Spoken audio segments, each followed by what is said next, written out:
कामचोर देवरानी। एक बार की बात है, सुषमा अपने पूरे परिवार के साथ खुशी खुशी मोहन नगर में रहती थी। उसकी 2 बहुएं थी, पल्लवी और शिवानी।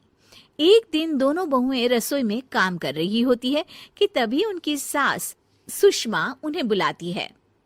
अरे बहू, जरा इधर तो आना। शिवानी, जरा जाकर देखना सासू माँ क्या कह रही हैं। दीदी आप ही देख लो ना जाकर, आपको भी तो सुनाई दे रहा है।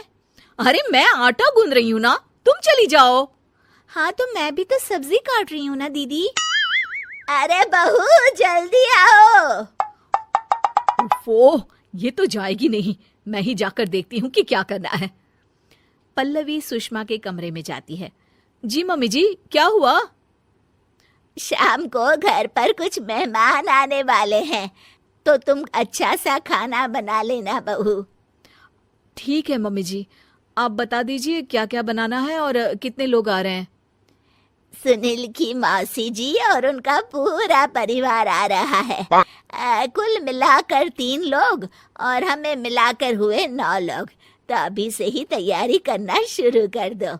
और हाँ, घर की सफाई भी कर देना, हाँ अच्छे से। जी मम्मी जी, सब काम हो जाएगा, आप चिंता मत कीजिए। पल्लवी शिवानी को घर में मेहमान आने वाले हैं इसके बारे में बताती है। क्या 9 लोगों का खाना बनाना होगा, घर की सफाई करनी है? बाप रे, सासू माँ ने तो हमें घर की नौकरानी ही समझ कर रखा है। ऐसा नहीं बोलते शिवानी, हम इस घर की बहू हैं और घर के काम करना हमारा फर्ज है। दीदी तो है ही सासू माँ की चमची, जब देखो सासू माँ सासू माँ। मैं तो इतना सारा काम नहीं करने वाली। शिवानी कपड़े लेकर गमला साफ कर रही होती है और चक्कर आने का नाटक करने लगती है। मेरा सर चकरा रहा है। तभी वहां पल्लवी और सासू माँ जाते हैं। अरे बहू, क्या हो गया तुम्हें? मम्मी जी, बहुत तेज सर में दर्द हो रहा है। तुम एक काम करो शिवानी, आराम कर लो। नहीं नहीं दीदी, घर में मेहमान आने वाले हैं, मुझे आपकी मदद करनी चाहिए। अरे कोई बात नहीं शिवानी, तुम आराम कर लो, मैं सब काम कर लूंगी। ठीक है दीदी, अगर आप इतना कह रही हैं तो आराम कर लेती हूँ। शिवानी आराम से अपने कमरे में मैगजीन पढ़ रही होती है। इसे कहते हैं आराम की जिंदगी। इतना सारा काम। अपने कमरे में ईयरफोन में गाने सुनते सुनते सो जाती है और उसके साइड में मैगजीन भी रखी होती है। पल्लवी वहां आ जाती है और वो सब देखती है। ओहो, तो मतलब सब काम चोरी का बहाना था। अभी बताती हूँ इसको। घर का सारा काम मुझे करना पड़ा और ये महारानी यहाँ मैगजीन पढ़ रही है, गाने सुन रही है। पल्लवी रसोई से एक प्लेट और चम्मच लेकर आती है और शिवानी को थाली बजाकर उठाने लगती है। शिवानी अचानक से उठती है।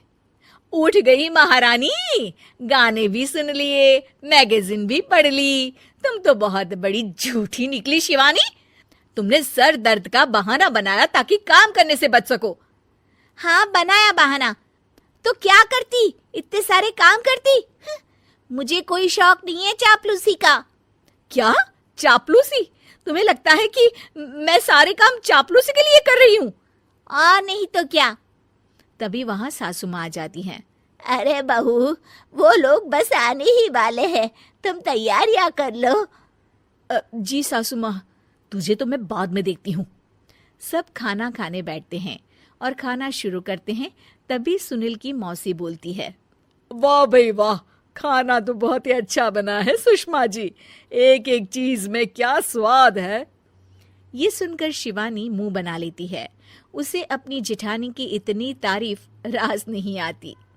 आपकी बहुएं तो बहुत ही अच्छा खाना बनाती हैं। हाँ, बनाती तो दोनों ही अच्छा है, पर आज ना ये सारा खाना बड़ी बहू ने बनाया है। छोटी बहू की तबीयत ठीक नहीं थी, सो इसलिए। मानना पड़ेगा सुषमा जी, आपकी बड़ी बहू तो बहुत ही गुणवान है। पल्लवी की तारीफ सुनकर शिवानी को जलन होती है। पल्लवी ये सुनकर खुश हो जाती है और शिवानी की तरफ देखकर उसे चिढ़ाती है। कुछ देर बाद मेहमानों के जाने का वक्त हो जाता है। मौसी जी सबके लिए उपहार लाई होती है। वो सबको शगुन के पैसे देती हैं और अंत में पल्लवी के पास आती है। तुम्हारे लिए शगुन का लिफाफा तो है ही, पर बहू तुम्हें एक और उपहार भी मिलेगा इतना अच्छा खाना बनाने के लिए। मौसी अपने सोने के कंगन निकालकर पल्लवी को पहना देती है। ये लो, ये मेरे मनपसंद कंगन है, अब से ये तुम्हारे हुए। धन्यवाद मौसी जी। ये देखकर शिवानी तो पूरी तरह से जल जाती है और गुस्से से रसोई में चली जाती है। तभी वहां पल्लवी आ जाती है और उसे अपने कंगन दिखाने लगती है। देवरानी जी, अब आपका सर दर्द ठीक तो है ना? मुझे लगता है कि अब सर दर्द शुरू हो गया होगा आपका।